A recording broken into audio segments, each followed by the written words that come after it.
Okay buddies, तो आज हम देखने वाले हैं एपिसोड 4 को। एपिसोड की शुरुआत में डीमन किंग अपनी कमांडेंट से पूछता है कि अटैक की तैयारी कैसी चल रही है, जिसके रिप्लाई में कमांडर कहती है कि अटैक की तैयारी बहुत अच्छी चल रही है और शायद वो इस बार जीत भी जाएंगे। इस पर डीमन किंग कहता है ये तो बहुत अच्छी बात है, लेकिन जब हमने पिछली बार अटैक किया था तब उन लोगों ने हमें बहुत बुरी तरीके से हराया था। लेकिन इसके बाद डीमन किंग ये भी कहता है कि वो ये नहीं चाहता कि तुम सभी मरते दम तक लड़ो, लेकिन लड़ाई में सबको अपना बेस्ट देना होगा। ये सुनकर अमीला बहुत बोरिंग सा रिप्लाई देती है, जिसे सुनकर किंग कहता है तुम जा सकती हो। जैसे ही अमीला वहां से बाहर निकलती है, उसको बाहर एक पर्सन मिलता है जो कि उसके मजे लेते हुए कहता है तुम बहुत नर्वस दिख रही हो। इस पर अमीला रिप्लाई देते हुए कहती है तुम्हें मुझे चिढ़ाने से अच्छा खुद के काम के ऊपर ध्यान देना चाहिए, बेवकूफ डॉक्टर। इस पर वो पर्सन कहता है बेवकूफ डॉक्टर कहने से अच्छा तो तुम मुझे हायरी लुक बुलाओ। इसके बाद हायरी लुक बताता है कि जिस मॉन्स्टर डीमन के ऊपर वो काम कर रहा था उसका प्रोटोटाइप पूरा हो चुका है। इसके बाद वो उसी स्नेक को दिखाता है जिसने जंगल में उसाटो के ऊपर हमला किया था, और इसी के साथ वो ये कहता है कि पहले वाले मॉन्स्टर से ज्यादा ये वाला मॉन्स्टर खतरनाक है, क्योंकि पहला वाला मॉन्स्टर कैप्टन सिगलिस से डर के भाग गया था। इसके बाद अमीला बताती है कि सिगलिस से भी बड़ी एक प्रॉब्लम है। वो बताती है कि एक ऐसे लोगों का ग्रुप है जो कि फाइट नहीं करते, लेकिन फाइट में इंजर्ड लोगों को उठा के ले जाते हैं, और उन लोगों की बॉस एक हीलर है जो किसी भी इंजर्ड पर्सन को एक झटके में ठीक कर देती है, और इसी के साथ ही साथ वो एक कमाल की फाइटर भी है। इसीलिए अमीला चाहती है कि वो उस हीलर को खुद मारे। इसके बाद वो बताती है कि अगली फाइट की command the immortal dark magic user के पास है। इसके बाद अगला सीन होता है रोज के घर का, जहाँ पर उसाटो आकर बहुत ज्यादा खुश है। उसाटो यहाँ पर अपने ब्लू बियर के पास जाकर उसको बहुत सारे सेब खिलाता है। तभी वहाँ पर रोज भी आ जाती है। रोज उसाटो को बताती है कि उसने किंग लॉयड को सब कुछ बता दिया है, और इसी के साथ इस ब्लू बियर के बारे में भी। इसलिए अब ये ग्रैंड ग्रिजली यानी ब्लू बियर जो है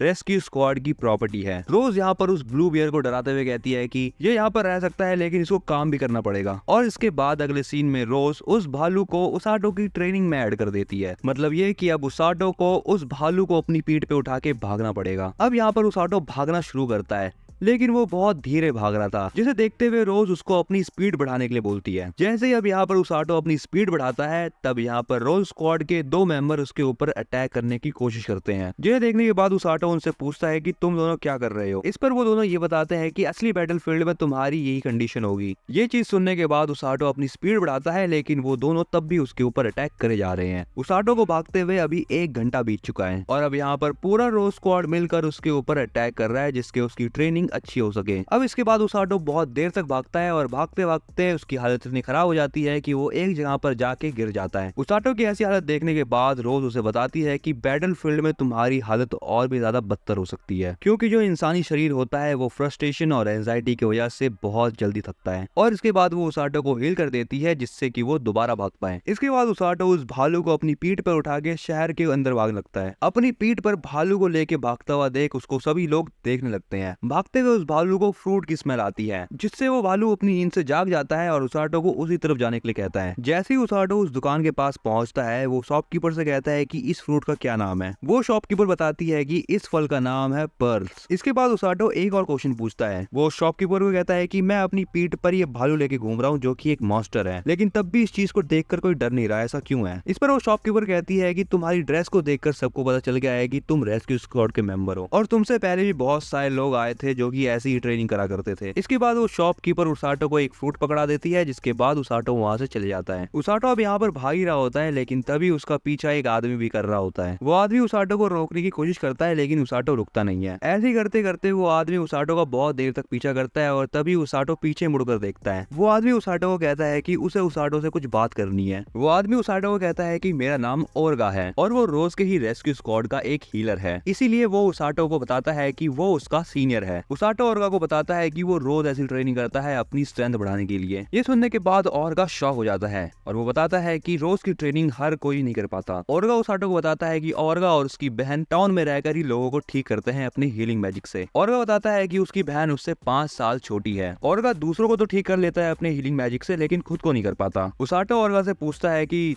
तुम्हारा रेस्क्यू स्क्वाड में क्या काम है। ओरगा बताता है रेस्क्यू टीम के जब बाकी मेंबर इंजर्ड पीपल्स को उनके पास लेके आते हैं, तब ओरगा और उसकी बहन उन लोगों को ठीक करते हैं। उसाटो ओरगा को बताता है कि रोज ने उसे कहा था कि वो उसाटो को बैटलफील्ड में फ्रंट लाइन में ले जाएगी अपने साथ। ओरगा उसाटो को बताता है कि फ्रंट लाइन में खाली नाइट्स और हीरोज होते हैं, इसलिए उनके मरने के चांसेस ज्यादा रहते हैं। ये सारी बातें खत्म करने के बाद ओरगा उसाटो को कहता है कि मैं चलता हूँ, नहीं तो मेरी छोटी बहन मुझ पे गुस्सा करेगी। उसाटो के वहाँ से चले जाने के बाद वहाँ पर ओरगा की छोटी बहन आ जाती है। ओरगा की बहन उससे पूछती है कि तुम कहाँ गायब हो गए थे। ओरगा उसे बताता है कि वो अभी एक लड़के से मिला था और जब तुम उससे मिलोगी तब तुम्हें भी पता चल जाएगा कि मैं क्या कहना चाह रहा हूँ। अगले सीन में उसाटो कैसल की तरफ जाता है जहाँ पर वो गार्ड से कैसल के अंदर जाने की परमिशन मांगता है। इस पर गार्ड उसाटो को कहता है कि तुम इस नीले वालों को लेकर अंदर जा सकते हो। उसाटो जैसे ही कैसल के अंदर जाता है वो देखता है कि सभी लोग वहाँ पर ट्रेनिंग कर रहे हैं। तभी उसको वहाँ पर सूजने भी दिखती है। सूजने उसाटो को कहती है कि तुम्हारे साथ ये मॉन्स्टर क्या कर रहा है। उसाटो उसे बताता है कि ये भालू मुझे ट्रेनिंग करते हुए मिला। सूजने उसाटो को बोलती है कि क्या मैं इस भालू को छू सकती हूँ। उसाटो उससे कहता है कि हाँ तुम इसे छू सकती हो, अगर ये तुम्हें गलती से काट भी लेगा तो मैं तुम्हें हील कर दूंगा। सूजने जैसे ही ब्लूरिन को छूने जा रही होती है, ब्लूरिन उसके हाथ को साइड कर देता है। इसे देखते हुए उसाटो सूजने को कहता है कि अभी शायद ये थोड़ा शर्माया हुआ है। इसके बाद जब सूजने दूसरी बार ब्लूरिन को छूने जा रही होती है, ब्लूरिन उसका हाथ मुंह में ले लेता है, जिस पर उसाटो कहता है कि शायद तुम्हारी सोल करप्टेड है। और इसके बाद जब उसाटो ब्लूरिन को छूने जाता है, ब्लूरिन सेम उसका भी हाथ अपने मुंह में ले लेता है। इस पर सूजने उसाटो को कहती है कि तुम्हारी भी सोल साइड करप्टेड है। इसके बाद उसाटो सूजना के हाथ पे बहुत सारे छाले देखता है और वो छाले 100 ट्रेनिंग से आए हुए होते हैं। उसाटो सूजने का हाथ पकड़ के कहता है कि मैं तुम्हें हील कर दूंगा। जैसे ही उसाटो सूजने का हाथ पकड़ता है, सूजने शर्माने लगती है। उसाटो सूजने का हाथ हील कर देता है। सूजने यहाँ पर रोमांटिक होते हुए बोलती है, क्या तुम आज सिर्फ मुझसे मिलने आए हो। उसाटो उसे बताता है कि हाँ मैं तुमसे और काजुकी दोनों से मिलने आया हूँ। सूजने बताती है कि अभी काजुकी कैसल में नहीं है, वो किंगडम के बाहर गया हुआ है क्योंकि उसको एक्सपीरियंस चाहिए था मॉन्स्टर से लड़ने का। इसके बाद अगला सीन होता है काजुकी का। काजुकी कैप्टन सिग्लिस से पूछता है क्या डीमन लॉर्ड की आर्मी सही में बहुत ज्यादा खतरनाक है। सिग्लिस कहता है हाँ उनकी आर्मी बहुत ज्यादा खतरनाक है, लेकिन इस बार हमें डरने की कोई जरूरत नहीं है क्योंकि हमारे साथ 2 हीरोज हैं। इसके बाद अगला सीन फिर से उसाटो और सूजने का होता है। उसाटो कहता है मैं आशा करता हूँ कि काजुकी बिल्कुल ठीक हो। सूजने कहती है वो ठीक ही होगा क्योंकि बस वो थोड़ी देर के लिए एक्सपीरियंस लेने गया है। ये सारी बातें करने के बाद उसाटो वहां से चले जाता है और अगला सीन होता है रात का। यहाँ पर उसाटो ब्लूरिन को सुला देता है और उसको सुलाने के बाद वो रोज से जाके कहता है आज की ट्रेनिंग अच्छी थी लेकिन मुझे अभी और भी ज्यादा ट्रेनिंग करनी है। रोज कहती है ये तो अच्छी बात है, जाओ और ट्रेनिंग करो। उसाटो रोज को कहता है कि अब उसे और भी ज्यादा से ज्यादा लोगों की मदद करनी है। रोज उससे कहती है बिल्कुल अच्छी बात है, यही स्पिरिट होनी चाहिए, हमें बैटलफील्ड में ज्यादा से ज्यादा लोगों की मदद करनी है, भले ही तुम खुद मर जाओ लेकिन किसी को अपने सामने मरने मत देना। इसके बाद अगला दिन होता है सुबह का। जल्दी से तैयार हो जाओ, तुम्हें सूजने के साथ ट्रेनिंग पे जाना है। सो बड़ी इसी के साथ यहाँ पर ये वाला एपिसोड होता है खत्म और अगले एपिसोड के लिए बस थोड़ा सा वेट कर लेना। इस वीडियो को फटाफट से लाइक कर दो और हाँ बिल्कुल भी मत भूलना लाइक करना। अगर तुम्हें इस वीडियो में कुछ भी अच्छा लगा है तो फटाफट से वो तुम मुझे कमेंट करके बताओ और अपने दोस्तों के साथ ये वीडियो शेयर कर दो।